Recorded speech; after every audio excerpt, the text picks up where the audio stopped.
Olá pessoal, tudo bem? Aqui é o Pedro Neto com mais algumas dicas para vocês. No vídeo de terça-feira eu discorri a respeito das considerações preliminares que todo perito deve fazer em seu laudo pericial, de forma que o juiz e as partes tenham conhecimento da metodologia utilizada e também de tudo aquilo que está sendo discutido no processo avaliado. Hoje eu vou apresentar para vocês de uma maneira bem rápida a forma que eu costumo utilizar para responder os quesitos. Normalmente não, sempre você deve observar, responder os quesitos na mesma ordem que eles aparecem nos autos. Normalmente, isso se inicia com os pontos controversos do juiz, seguido por seus quesitos, e na sequência os quesitos da parte autora, da parte requerida, ou vice-versa, certo? Então, aqui nesse caso que eu estou avaliando com vocês, se iniciou com os quesitos do juízo. Os quesitos devem ser sempre respondidos de uma maneira estritamente técnica. Nunca partam para qualquer análise que caiba ao mérito do juízo, certo? Vocês têm que avaliar as questões colocadas sempre de acordo com o prisma técnico. E quando fizerem alguma pergunta que não se refira à análise técnica para a qual você foi nomeada, prejudique a resposta desses quesitos, tá? Eu vou aqui procurar ver se existe algum caso em que eu prejudiquei o quesito, certo? Aqui, ó, por exemplo, nesse caso aqui, a parte pediu a identificação de alguns débitos, só que a documentação havida nos autos não me permitiu identificar claramente alguns desses débitos, ou seja, o histórico dos extratos não me permitia dizer que tipo de tarifa está sendo cobrada. Então, eu destaquei isso em minha resposta, de que esses lançamentos que não puderam ser identificados através da leitura dos extratos foram considerados como sendo de origem não identificada e assim por diante. Mais um exemplo, vamos ver aqui. Caso tenha ocorrido débitos indevidos nos moldes do quesito 1, indique os respectivos valores. Certo? Nesse caso aqui, vejam, eu, como perito, eu não posso dizer isso foi indevido, aquilo foi indevido. Você tem que seguir aquilo que está na documentação processual. Nesse caso aqui, a juíza tinha estabelecido que seriam indevidos os débitos em que não foi identificada a contratação ou comprovação de contratação. Então, nesse caso específico, eu falei que tendo em vista o exposto no quesito imediatamente anterior e no fato de que, conforme estabelecido pela nobre magistrada, devem ser considerados como indevidos todos os débitos que não possuem contratação ou cláusula contratual específica demonstrada, eu elaborei um anexo contendo todos esses lançamentos que podem ser considerados indevidos de acordo com o que determinou o juiz. Você não pode, a seu critério, dizer se algo é indevido ou não é devido. Tudo que depende de uma análise de juízo, de uma decisão meritória, deve ser proferido pelo magistrado, pelo juiz. Você só tem que analisar as questões do ponto de vista técnico para o qual você foi nomeado. Certo? Vamos ver aqui o que mais que eu posso ressaltar deste laudo pericial aqui, vamos ver. Aqui, por exemplo, ó, qual foi a taxa média dos juros moratórios aplicados pelo mercado no período relativamente aos contratos congêneres? Nesse caso aqui, certo? Eu não identifiquei nenhuma cobrança de juros moratórios, então eu claramente, de uma maneira bem direta, eu afirmo, eu respondo que não foi identificada a cobrança questionada pelo juiz. Vamos lá. O que mais aqui que seria interessante mencionar para vocês? Ou seja, tudo isso daqui, gente, é um estilo de redação dos seus laudos periciais que você vai aprimorando com o tempo, certo? Com o tempo. certamente a forma que eu respondo os meus laudos hoje são muito melhores do que a forma que eu respondia quando eu iniciei lá em 2013, tá? Então, não se preocupem, vocês vão aprimorando essas técnicas, certo? Aqui, gente, eu não tô encontrando especificamente, vejam que eu costumo sempre nas minhas respostas, quando necessário, mostrar, exemplificar de uma maneira bem técnica, bem visual, aquela conclusão que eu estou tentando apresentar. Por exemplo, aqui nesse caso, o juiz, a parte questionou o que é o nhoque. O nhoque é uma cobrança de juros em duplicidade que foi efetivamente efetuado em alguns casos pelo Banco Banestado na década de 90. Tá? Embora muitas ações tenham sido movidas com base nessa tese jurídica, a grande maioria, pelo menos as que eu analisei, que foram mais de 100 casos, a grande maioria não ocorreu essa cobrança de débitos indevidos, mas isso não afasta a possibilidade de que isso tenha ocorrido. Tá?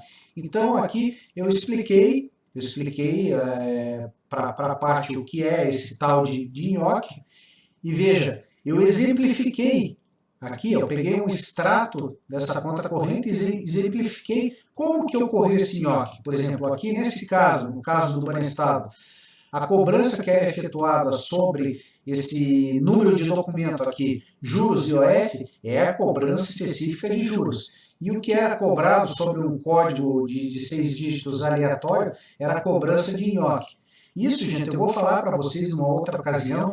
Muitas vezes isso aumentava em muito na hora que você ia apurar a taxa de juros aplicada pelo banco. Às vezes você apurava a taxa de 1000%, 2000%, em função da cobrança desse juro em duplicidade, que muitas vezes poderia parecer pequena. Por exemplo, cobrou R$ 4,55, mas puxa, você verificou que o saldo médio da conta corrente foi R$ 1, então essa taxa vai ser de, sei lá, 400%. Né? Então, eu sempre procuro em meus laudos exemplificar de uma maneira bastante visual aquela conclusão técnica que eu estou querendo apresentar. Isso vocês irão desenvolver também com o tempo. Tá? Vamos ver se eu tenho algo mais interessante. Eu sempre coloco aqui, tá? Eu faço os anexos, mas sempre que possível, sempre que necessário, eu pego e reproduzo ele na própria resposta, não simplesmente me reportando a parte ou reportando ao juiz para que procure no anexo XYZ a informação que eu produzi.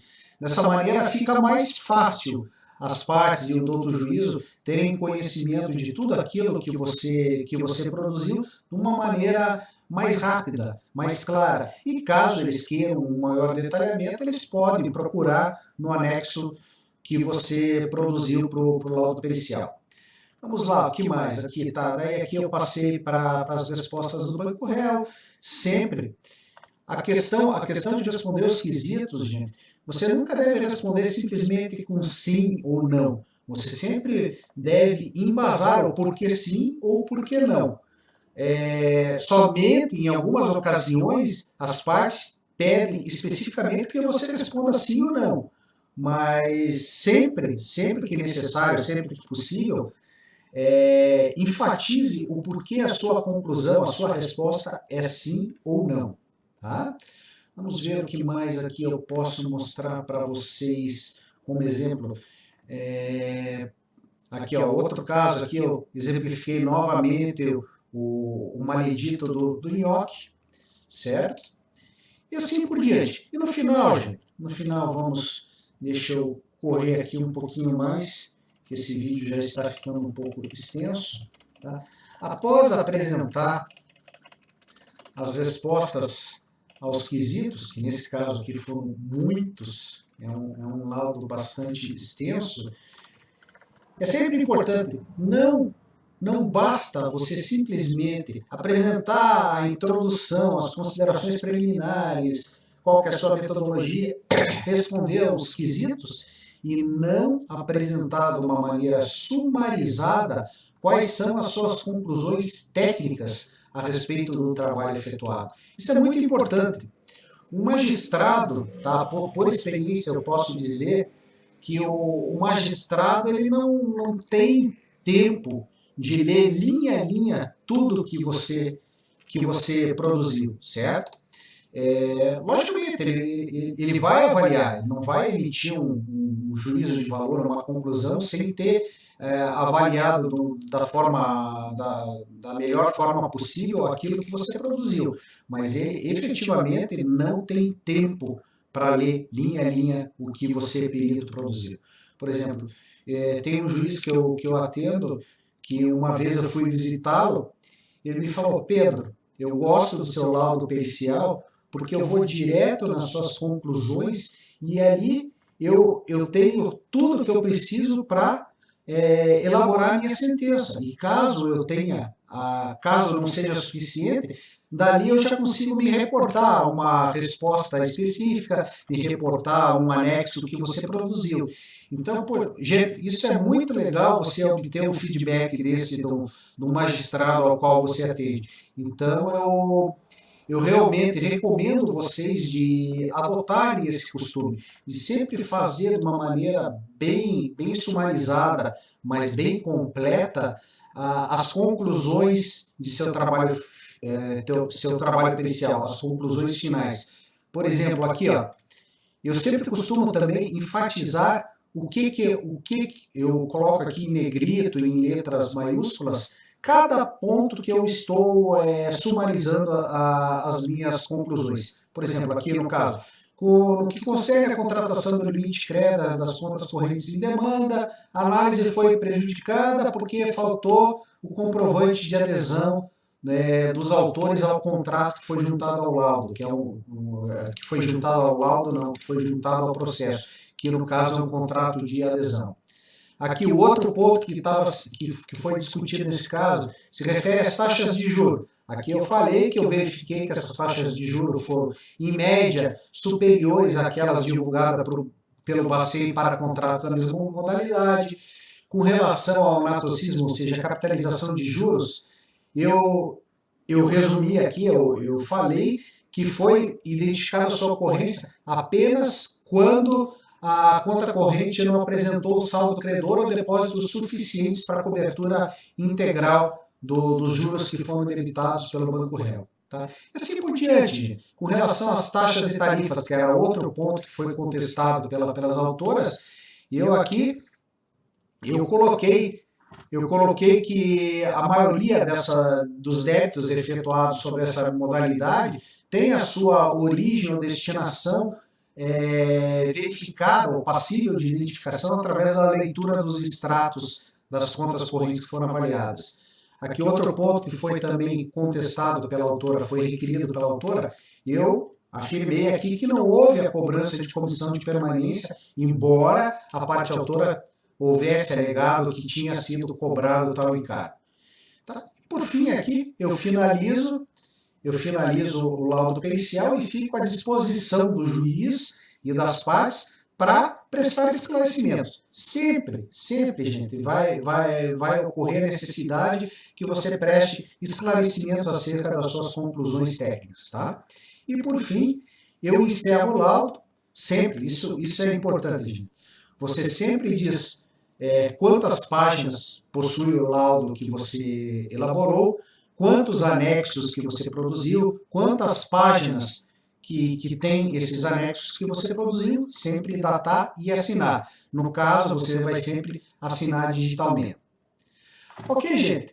Por hoje era isso que eu tinha para falar com vocês.